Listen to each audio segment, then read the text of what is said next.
Telugu young directors ఛానల్కి స్వాగతం సుస్వాగతం. ఈరోజు మనం ఈ లాజికల్గా స్క్రీన్ ప్లే రైటింగ్ అనే పాయింట్ని మనం డిస్కస్ చేస్తున్నాం.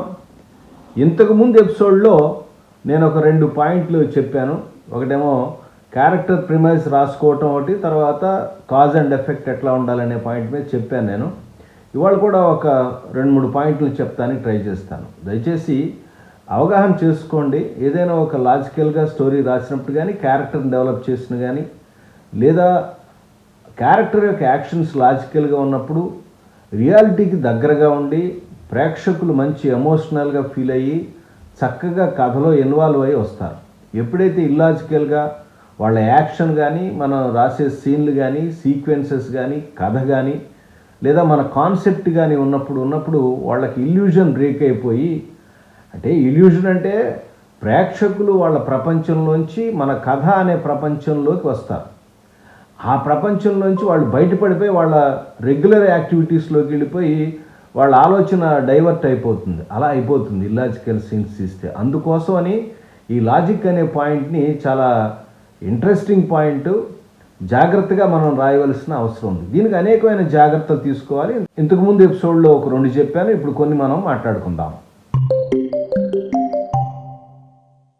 అసలు క్యారెక్టర్ని మనం డెవలప్ చేసేటప్పుడే క్యారెక్టర్ యొక్క అవుట్లైన్స్ అన్నీ కూడా రాసుకోవాలి.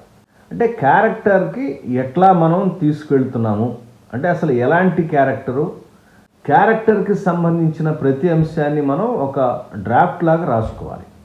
అది ఒక చాలా ఇంపార్టెంట్ అయిన పాయింట్. అంటే క్యారెక్టర్ అనేది ఎట్లా డెవలప్ అయ్యి ఎలా ఎలా ఎలా ఎలా డెవలప్ అవుతుంది, ఆ డెవలపింగ్ ప్రాసెస్ అనేది మనం క్లియర్ కట్గా రాసుకోవాలి. అప్పుడే మనం లాజికల్గా సీన్స్ అన్నీ రాయగలుగుతాం. సపోజ్ నేను చాలా చిన్న ఎగ్జాంపుల్ చెప్తాను. లాజికల్ అనేది చాలా ఇంపార్టెంట్. కొంచెం ఒక ఎట్లా ఉంటుందంటే, ఇది ఒక వెంట్రుక వాసి చిన్న డిఫరెన్సే కనిపిస్తుంది. ఏమాత్రం తేడా వచ్చినా సరే ఇల్లాజికల్ అయిపోతుంది. పాత సినిమాల్లో మీరు గమనించి ఉంటారు. నేను చిన్న ఎగ్జాంపుల్ చెప్తాను, మళ్ళీ మనం అదే సినిమా ఎగ్జాంపుల్ చెప్తున్నాను అనుకోపోకండి. మన దానిలో ఎగ్జాంపుల్ ఉంది కాబట్టి చెప్తున్నాను. కె విశ్వనాథ్ గారి సినిమాలో, ఏది మన నేరము శిక్ష అనే సినిమాలో అతనికి ఒక 2,000 రూపాయలు అవసరం అవుతాయి. ఆపరేషన్ చేస్తే డాక్టర్ గారు 2,000 రూపాయలు అవసరం అవుతాయి. అప్పట్లో అంటే ఆ సినిమా రిలీజ్ అయిన టైంలో 100 రూపాయల శాలరీ దొరకటమే అతనికి చాలా ఎక్కువ. ఆ సినిమాలో ఇతనికి 2,000 సంపాదించాలంటే ఎన్ని రోజులు పడుతుంది? ఒకవేళ అభిమానం చంపుకుని అక్కడ హీరోయిన్ని అడగలేడు, అడుక్కోలేడు. రెండోది, ఇతను కష్టపడి సంపాదించాలని దానిలో పాయింట్ ఉంది. ఆ తర్వాత ఎంత కష్టపడ్డా దానిలో కొన్ని షార్ట్స్ చూపిస్తారు, రెగ్యులర్గా సినిమాలో వచ్చేటువంటి డెవలప్మెంట్ లాగానే. అంటే ఏంటి, కూరగాయల వ్యాపారం చేస్తాడు, కాసేపు ఏమో మెకానిక్ షాప్లో పనిచేస్తాడు, కాసేపు రిక్షా దొక్కుతాడు. ఇట్లా రకరకాల వృత్తులు. ఎన్ని రకాల వృత్తులు చేసినా అప్పట్లో వచ్చేది 10 రూపాయలు, పావలా, 50 పైసలు అంతా కలిపితే మా అయితే 100-200 కూడా అవుతుంది. మరి 2,000 కావాలి 1 మంత్లోనే, ఎట్లా? సో దీన్ని లాజికల్గా చెప్పటం కోసం, దాన్ని ఎఫెక్ట్ని బయటికి తీసుకెళ్ళటం కోసం ఇన్ని రకాల శారీరక శ్రమ పడ్డప్పటికి కూడా చివరికి తెగించాడురా ప్రాణానికి అంటానికి లాజికల్గా ఒక డైరెక్టర్ ఒక పని చేశాడు. ఏంటి అంటే, అప్పుడు ఒక చిన్న క్యారెక్టరు, అప్పుడు చిన్నయ్య క్యారెక్టరు అంటే వాళ్ళ అన్న కొడుకు క్యారెక్టర్ ఉంది కదా, చిన్న మాస్టర్ విశ్వేశ్వరరావు వేశాడు. ఆ పాత్ర ద్వారా ఏదో చిన్న సీన్ పెట్టారు. ఏమని, నేనే కనుక పెద్దవాడిని అయినట్టుకుంటే ఈ ఛాలెంజ్లో పార్టిసిపేట్ చేసి 2,000 కొడతాను. ఏంటి ఆ ఛాలెంజ్ అంటాడు. మోటార్ సైకిల్ పందెం ఉంటుంది, అక్కడ టెంపుల్కి ఎదురుగా కానీ మోటార్ సైకిల్ తీసుకెళ్ళి మళ్ళీ కిందకి ఎవరైతే దిగుతారో ఆ బుల్లెట్ మోటార్ సైకిల్ తీసుకొస్తారు, వాళ్ళకి 2,000 రూపాయలు ఇస్తున్నారు, నేను చిన్నవాడిని అయిపోయి చేయలేకపోతాను అంటాడు. నిజమా అని గబక్క అక్కడికి వెళ్తాడు. మోటార్ సైకిల్ని నిట్ట నిలువుగా వెళ్ళటం అనేది, మోటార్ సైకిల్ కురవాళ్ళు వేసుకెళ్ళటం ఆ కాలంలో చాలా ఇప్పటికి కూడా ప్రమాదకరమైనటువంటి పరిస్థితి. అది అలాంటి దాన్ని తెగించేసేసి ఇతను మోటార్ సైకిల్ వేసుకెళ్ళి ఆ పోటీల్లో పార్టిసిపేట్ చేస్తాడు. దానిలో గెలుస్తాడు. గెలిచిన తర్వాత హీరోయిన్తో ఒక డైలాగ్ రీఎన్ఫోర్స్ చేస్తాడు లాజికల్గా. ఏమీ నువ్వు ఒక 2,000 రూపాయలు ఇంత చదువుకొని అడగచ్చు కదా అంటాడు. లేదంటే నేను ఈ కష్టాన్ని నా ద్వారానే తీర్చుకోవాలనుకుంటాడు. అంటే ప్రాణాలకు తెగించి నువ్వు ఇట్లా చేస్తున్నావు, నువ్వు ఇలా ఏంటంటే చేసిన పాపాన్ని ఇట్లా కడుక్కోవాలి కదా అని లాజికల్గా ఆన్సర్ చెప్తాడు. అమ్మాయికి అర్థం కాకుండా సమాధానం చెప్తాడు.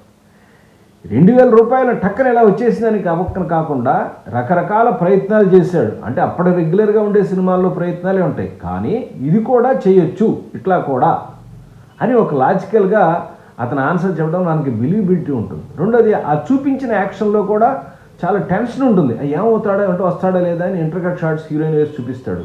ఇది లాజికల్ రైటింగ్ అంటారు. అంటే ఎగ్జాంపుల్ మాత్రమే. అంటే ఇలాగే అంటే అన్ని సినిమాలు ఇలాగ రాయాలని కాదు. మనం చూసిన సినిమాల్లో మన ఎగ్జాంపుల్ చెప్పుకున్న సినిమాలు ఇట్లాంటి చాలా సినిమాలు ఉన్నాయి. తెలుగులోనే కదా అన్ని భాషల్లో రకరకాలు చేశారు. అంటే ఏంటంటే క్యారెక్టర్ని మనం డెవలప్ చేసినప్పుడు, క్యారెక్టర్ ఆర్క్ లేదా క్యారెక్టర్కి యాక్షన్స్ డెవలప్ చేసినప్పుడు దానికి రియల్ లైఫ్ పాసిబిలిటీస్ ఇలా మనం జరగచ్చు అని ప్రేక్షకులకు కూడా ఇలా జరగచ్చు రా అబ్బాయి, మనం కూడా చేయొచ్చు, ఏదైనా జరగడానికి అవకాశం ఉంది అనుకునేట్టుగా, అనుకునే విధానానికి తగ్గట్టుగా మనం సీన్ రాసుకున్నట్టయితే ఈ ప్రాబ్లమ్ని మనం ఓవర్కమ్ చేయొచ్చు అంటానికి ఇది ఒక చిన్న ఎగ్జాంపుల్. ఈ లాజికల్గా సీన్లు రాయాలి అనుకున్నప్పుడు మన సబ్జెక్టుకి సంబంధించినటువంటి రీసెర్చ్ బాగా చేయాలి. అన్ని రకాలుగా థరోగా రీసెర్చ్ చేయాలి. అంటే మనం ఒకవేళ కన్సెంట్ దొరకలేదు అనుకోండి, లేదా టెక్స్చువల్ రీసెర్చ్ దొరకలేదు, ఎవరైనా తెలిసిన మనుషులను అడగాలి, లేదా బుక్ చదవాలి, లేదా వీడియోస్ చూడాలి, లేదా ఇంతకుముందు వచ్చిన సినిమాలు చూడాలి, లేదా ఇంత అనుభవం, ఇలా ప్రాపర్గా రీసెర్చ్ చేయాలి. ఆ క్యారెక్టర్ సపోజ్ ఫర్ ఎగ్జాంపుల్ ఏదైనా ఒక క్యారెక్టర్ సైంటిఫిక్ మ్యాటర్స్ ఉన్నాయి, ఆ సైంటిఫిక్ మ్యాటర్ యొక్క ప్రొసీజర్స్ అన్నీ కూడా పర్ఫెక్ట్గా చేయాలి. ప్రొసీజర్ మొత్తం యాస్టీస్గా చూపించబోయిన డాక్యుమెంటరీ కాకపోయినా మెయిన్ పాయింట్స్ ఏవైతే ఉంటాయో అవన్నీ కరెక్ట్గా చూపించినప్పుడు చూసే ప్రేక్షకుడు ఏమనుకుంటాడే, నిజమే ఇలాంటి ప్రాసెస్ జరుగుతుంది. ఎందుకంటే ఇలాంటి ప్రాసెస్ గురించి ప్రేక్షకులు కూడా కొంత ఇన్ఫర్మేషన్ తెలుసుకుని ఉంటాడు. మీరు చూపించిన ఇన్ఫర్మేషన్ గురించి వాళ్ళకు కూడా కొంత అవగాహన ఉంటుంది. వాళ్ళ అవగాహన అనేది వాళ్ళు సినిమా చూసి నేర్చుకోరు, లేకపోతే రియల్ లైఫ్లో ఏదన్నా వాళ్ళ అనుభవంతో కానీ వాళ్ళు చదువు కానీ చూసి కానీ నేర్చుకుంటారు. వాళ్ళు దానికి ఎప్పుడైతే భిన్నంగా ఉందో అతను ఏం చేస్తాడు, ఇల్యూషన్ బ్రేక్ అయిపోతుంది. ఇది తప్పు, ఇటు తీసేయండి సీన్ డైరెక్టర్, ఇది అది తెలియదు, దీని తర్వాత ఇది జరుగుతుందా, ఇట్లాగా ప్రొసీజర్ ఎట్లా ఉండదు చెప్తాడు. సో ఏదైనా ఒక ప్రొసీజర్ రాస్తున్నప్పుడు, లేదా సీన్ రాస్తున్నప్పుడు, లేదా సీక్వెన్స్ రాస్తున్నప్పుడు, మన స్టోరీ డెవలప్ చేస్తున్నప్పుడు దాని గురించినటువంటి థరోగా నాలెడ్జ్ చేసి దాని ఇన్ఫర్మేషన్ అంతా కూడా ఒక లాజికల్గా, అంటే ఒక ఆర్డర్లో రాసుకోవడం, దేని తర్వాత ఏది, దేని తర్వాత ఏది, దేని తర్వాత ఏది అని రాసుకోవటం అనేది లాజికల్ రైటింగ్కి, స్క్రీన్ ప్లే రైటింగ్కి చాలా బాగా ఉపయోగపడేటువంటి మరొక అంశము.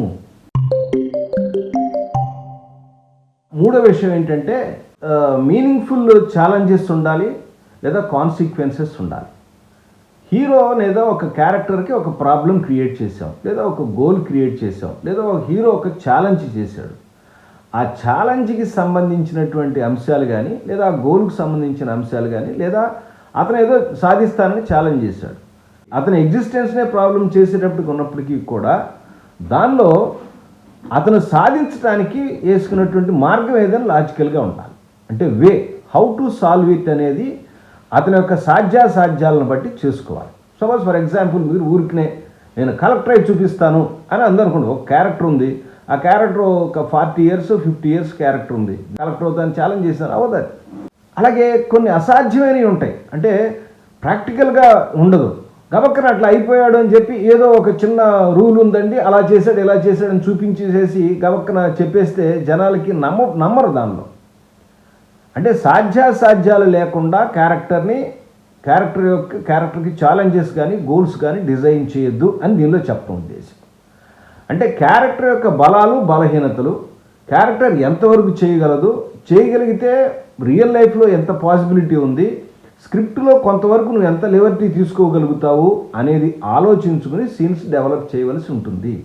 సాధ్యాసాధ్యాలు కాకుండా అసాధ్యమైన విషయాలు, అంటే సపోజ్ ఫర్ ఎగ్జాంపుల్ సరదాకి లేదా పెద్ద పెద్ద హీరోలు, స్టార్ హీరోస్, లేకపోతే అలాంటి ఫాలోయింగ్ అనే ఏదో సినిమాల్లో 4-5 ఎగ్జాంపుల్స్ ఉన్నాయి కాబట్టి అది అయిందని అంటే ఈ స్టార్స్ సినిమాలన్నీ కూడా మనం ఎగ్జాంపుల్గా తీసుకోలేము. క్యారెక్టర్ పీసెస్గా కానీ, క్యారెక్టర్ డెవలప్మెంట్ కానీ, స్క్రీన్ ప్లే బెస్ట్ స్క్రీన్ ప్లేలు చెప్పుకోలేం. స్టార్స్ కొన్ని వెసులుబాట్లు ఉంటాయి, వాళ్ళు ఏం చేసినా చెల్లుబాటు అయిపోతుంది. అలాగా అందుకని అట్లా తీసుకోబోకండి ఆ విషయాన్ని కూడా. అలా కాకుండా మీ క్యారెక్టర్ పాయింట్ ఆఫ్ వ్యూలోనే ఆలోచించండి. క్యారెక్టర్ ఇది చేస్తే ఎంతవరకు చేయగలుగుతుంది, క్యారెక్టర్ చేయడానికి ఎంత టైం పడుతుంది, రియల్ టైం ఎంత పడుతుంది, ఆ రియల్ టైంని స్పేస్ టైంలోకి కొంచెం కుదిర్చచ్చు. కానీ 6 ఏళ్ళలో 7 ఏళ్ళలో లేదా ఒక 10 ఏళ్ళలో పట్టే ఒక ప్రాజెక్ట్ ఉంది, ఒక 2-3 నిమిషాల్లో మనం ఆ టైంని చూపించవచ్చు కాక.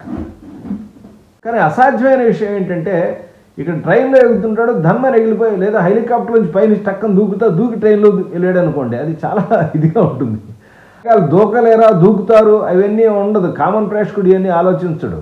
ఇట్లా అసాధ్యమైన విషయాలని ఏదో సరదాకైతే చేయొచ్చు, కానీ రియలిస్టిక్ సినిమాల్లో కానీ మామూలు ఫీచర్ ఫిల్మ్స్లో కానీ వర్కౌట్ కావు.